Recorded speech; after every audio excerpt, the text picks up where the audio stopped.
If you want to be able to touch your toes more efficiently, or one day be able to palm the floor, then this all starts with mastering the hinge. Now, a proper hinge is a measure of internal rotation of the femurs. If you can't access internal rotation, you're not going to be able to hinge properly. So a drill I really enjoy teaching people to get into their hips is this wall-supported hinge with a slight heel hover to really load the glutes. So you're going to step out maybe a foot away from the wall with your knees bent to around 90 degrees with the wall supporting. So we're going to have the wall here to effectively push the foot into to stabilize.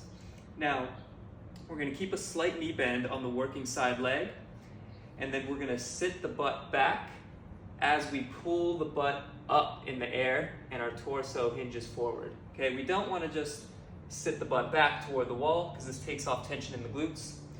We want to pull the butt up and back, and we should already feel that glute stretching a lot here with that slight knee bend being maintained. Now from this space, we're going to think about pulling this non-working knee down toward the ground as if this side of the pelvis is dropping relative to the working side pelvis, okay?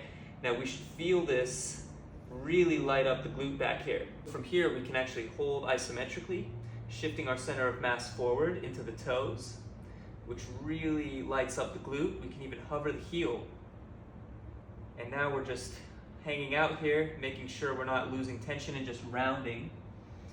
But we can isometrically hold this position while actively trying to pull this knee toward the ground, and we should feel the glute being smoked. You might actually feel the calves working hard here too as well.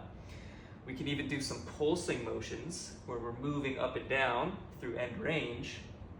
And after performing this drill, we should be able to retest our forward fold or toe touch, and we should feel like the working side is much easier to fold now that we've created more internal rotation of the hip. So a couple things to look out for is as we're hinging, that this hip falls too far out to the side, and what that does is actually pulls our belly button away, and now we're actually pulling ourselves out of that internal rotation and losing that glute stretch. So we want to make sure that we're pulling this knee down, and that is what's facilitating the stretch. So this belly button is staying tracking over the working side knee. It's not turning away.